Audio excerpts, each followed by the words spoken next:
On behalf of the United Nations country team in Belarus, I welcome all of you from our counterpart agencies and ministries to this very important event, the final review meeting of the United Nations Development Assistance Framework for this year. This is the first review to be carried out since the UNDAF was finalized. The framework goes on through the end of next year. We will, during 2014, be developing a new one, and therefore this particular review and assessment is especially important because, as you know, the purpose of these reviews ideally should be to change the way we do things so that we do them better, not just for the sake of assessing or reviewing. So I do hope that in the course of these next couple of hours, we will be able to agree not just on what was identified by our colleagues and by some of you over the last few weeks, but to agree on some concrete next steps to improve and enhance our collective work on development in Belarus. As for the United Nations, the first 2 years of the UNDAF implementation has shown us some tangible results, which I think we can all be proud of, especially you, since I just arrived, I can't take any credit for it, but certainly for all the hard work that you and your colleagues have put in, I think we have something to be proud of. Now let me highlight a few areas where our so-called outcome groups, our colleagues who have been discussing this the last few weeks, have suggested are some important and key achievements in and through our partnership. Data for development could be a motto for these past 2 years.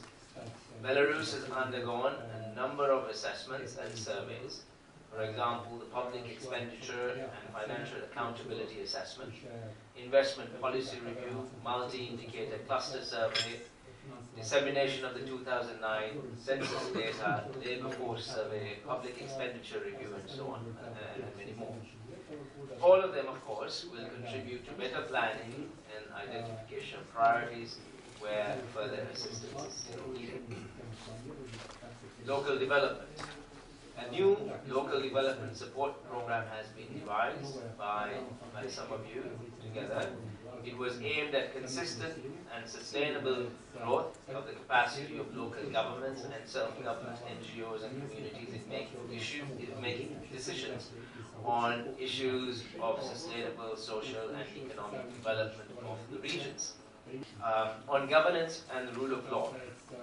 A number of legislative and regulatory changes have been facilitated through our joint efforts.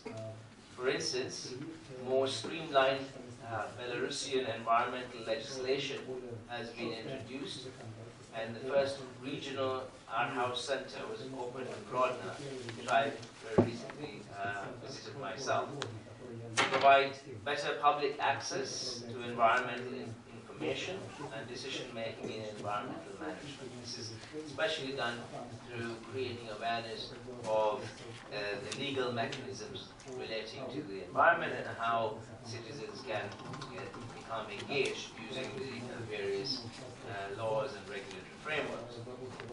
Because of some of the work that you have undertaken together, the CSTO, the Collective Security Treaty Organization, is likely to follow Belarus's lead in matters of legislation on refugees, and Belarusian law on refugees will no doubt serve as a model.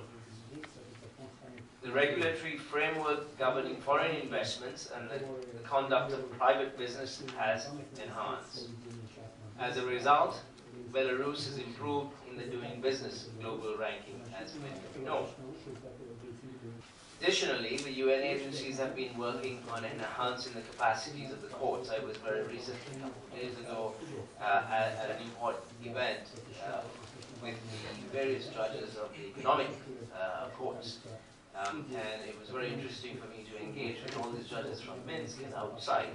We were talking about how we might be able to improve the court system here and through specialization. improve access, especially for people who don't have access to courts because of time, money, and sophistication, but not only access, to ensure that we are also improving the quality of justice that is being dispensed through the courts. We must now also, I believe, look at how to engage Parliament more strategically as an institution. As part of the whole legislative process, Parliament remains an important institution for us to consider, and has, whilst we've been working with them in specific areas, perhaps we could also consider how we look at the institution more strategically. I am pleased that Belarus is preparing to ratify the Convention on the Rights of Persons with Disabilities, as was recommended by the Universal Periodic Review. This will be an important step forward in addressing the needs of one of the most vulnerable groups globally. The United Nations will fully support efforts by Belarus to prepare and implement its policies thereafter.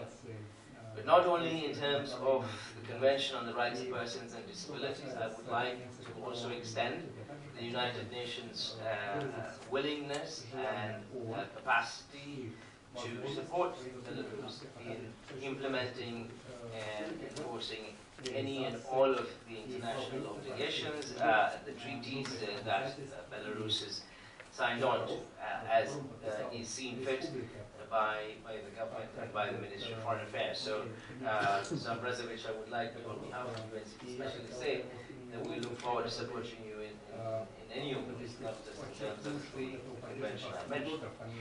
Now, looking at some of the challenges identified by our colleagues, there are a few, but let me first of all say to you that none of these is especially surprising to me, or I suspect to our other UN colleagues who have been working in different countries. These are and continue to be challenges for many of us UN country teams and government counterparts globally. Almost in every single country, some of these challenges that were mentioned by our colleagues in the discussions leading up to this event are being dealt with in various ways, and some more successfully than others. Let me just identify or highlight three that have been mentioned in these discussions before in the past few weeks. Sustainability of results, the need for simplification of procedures, and resource constraints emerge as key concerns. Ensuring sustainability of project outcomes upon completion remains a priority, creating the area of environment, health, or migration. For instance, certain areas of the national asylum system may not be sustainable without external financial support, because currently the state and relevant authorities cannot allocate adequate funds in the national budget for these activities, I understand. The need for scaling up, replicating and absorbing into the national budget some of the very successful pilots in environment and health remains a challenge. At the same time, plans to ensure sustainability of national responses to HIV/AIDS upon the closure of the Global Fund Grants Program and strengthening of the national HIV monitoring and evaluation system were developed and submitted to the Council of Ministers for endorsement. We hope their approval will be forthcoming soon. So there are, of course, some successes. Let us acknowledge that. It is not a case that we have been doing projects which are unsustainable across the board. That said, I think what is important to note is that, especially where these projects are within and part of the national development priorities, we must collectively look at ways in ensuring that the good results of these projects are not lost after the projects end. Simplification is another area that has been, or the need for simplification has been another area that has been identified by our colleagues in the run-up to this event.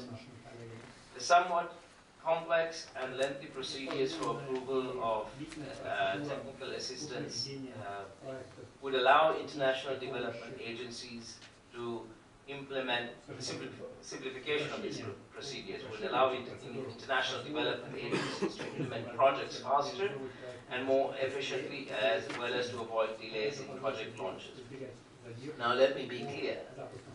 We've of course always heard that there are some delays sometimes in registering projects. And that is unfortunately not only in the case of Belarus, this is the case in many different countries. Generally speaking, I think that these challenges that we face can be turned into opportunities. And I then would like to end with the third one, which is the issue of resource constraints.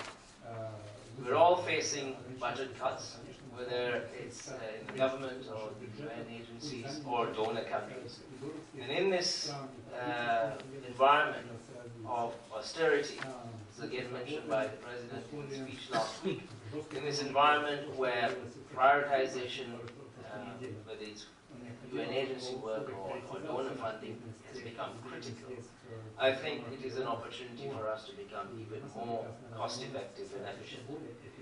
Now it is a must. Before perhaps it was an option. But if you don't tighten our belts, and if you don't come up with tangible results for as little money as we can spend, then we're probably going to lose the resources that we already have and are likely to get. So this is an opportunity, and it's an opportunity, I think, for us to show tangible results together. We must do better at highlighting and showcasing our joint work. And in that regard, I'm looking forward to discussing with some of you the opportunities that we may have to go and show current and potential would-be donors, new, somewhat non-traditional donors, if you like, how we can do some real work together. The fact that you have advanced in the Human Development Index, for example, it is a very tangible result of this collective work. So I look forward then to future events where we will do this both in Belarus and outside. So let me end there and just mention that one of the inputs to the revised way of working during the life of this UNDAF will also be these consultations that we've been having, called the Post-2015 Development Agenda National Consultations. We've been doing this jointly with the Ministry of Foreign Affairs, and I look forward to a final consultation in the coming weeks with many of you participating as well. And I think that could be an additional input in terms of how people from different walks of life in Belarus see our joint work and how they would wish us to focus our work so that it yields even better results in the coming months and years. Let me end there and say I look forward to a very robust discussion on these and other issues that you may wish to raise. Thank you very much.